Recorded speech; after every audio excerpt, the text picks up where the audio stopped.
Hey guys, it's day 32 of the New Testament in 90 days. Today we're looking at the book of Acts, chapters 4 through 6. So the book of Acts talks about it's the Acts of the Apostles. So it means like after Jesus was resurrected and ascended into heaven, his disciples or his apostles went out and spread the good news about Jesus, and the church grew, and that's what this book is telling us about.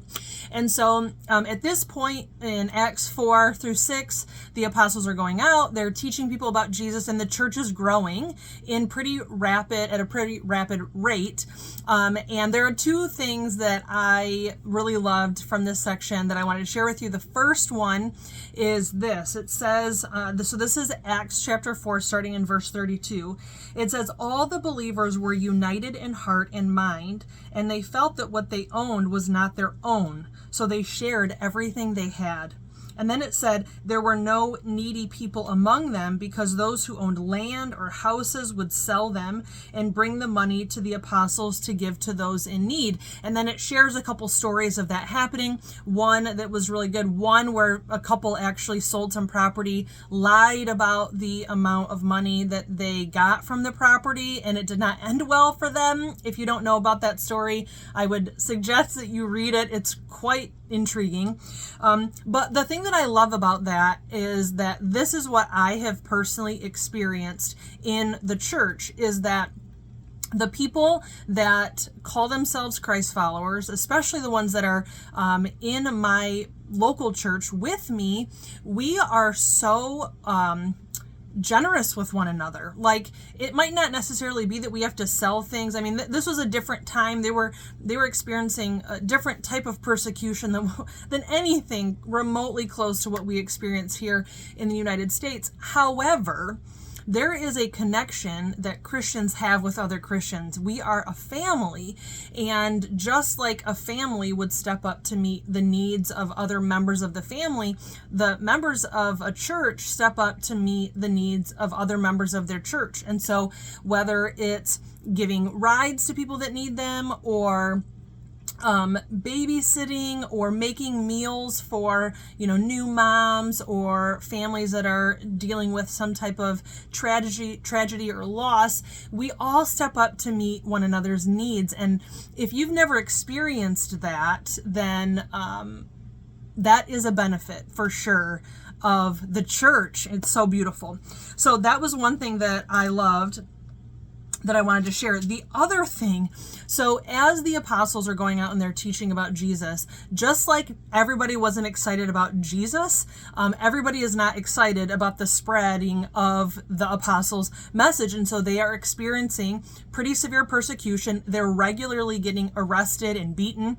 And this was really interesting to me. So at the end of chapter 5, basically, who is this? Peter? I think it's Peter. I'm sorry. Yes. Peter and some other apostles have just been arrested and beaten severely.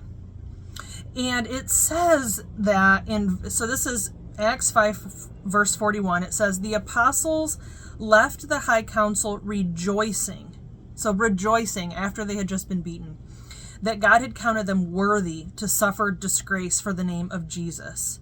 And every day in the temple and from house to house, they continued to teach and preach this message: Jesus is the Messiah. And now, here's the deal.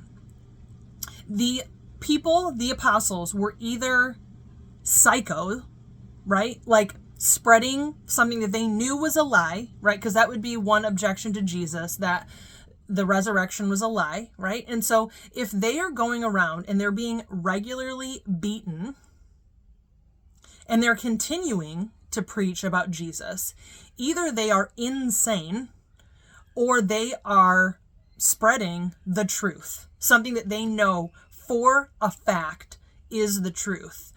And there are other reasons why I would tend to lean to that second option, that what they were sharing was what they believed 100% to be the truth, which we'll talk about later. But that's something that's very interesting, that as they're being persecuted, they're rejoicing.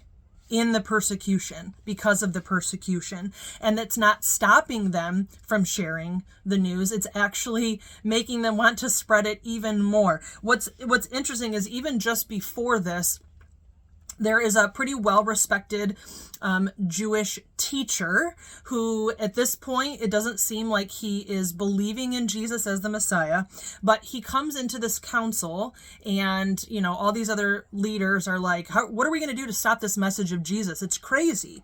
And this is what he says. He says, my advice is this: leave these men alone. Let them go. If they're planning and doing these things merely on their own, it will soon be overthrown. But if it is from God, you will not be able to overthrow them. You may even find yourselves fighting against God. What's interesting is that more Christians are in the world today than then. So the message of Jesus has not only stayed around, but it's grown. It's gone global. And so I just thought that was interesting from somebody who was not really sure about this whole Jesus guy. He's like, you know what, let's just see what happens. And if he was around today, I think it would be proof to him that this message about Jesus is the truth. So it's something we all have to wrestle with, right? But anyway, that is what I wanted to share with you today from Acts chapters 4 through 6. Tomorrow we will talk about Acts 7 through 9. If you have any questions, comments, concerns about what I shared today, I would love to hear that. So leave a comment or shoot me a message. And if I don't hear from you today, I will see you tomorrow. Bye, guys.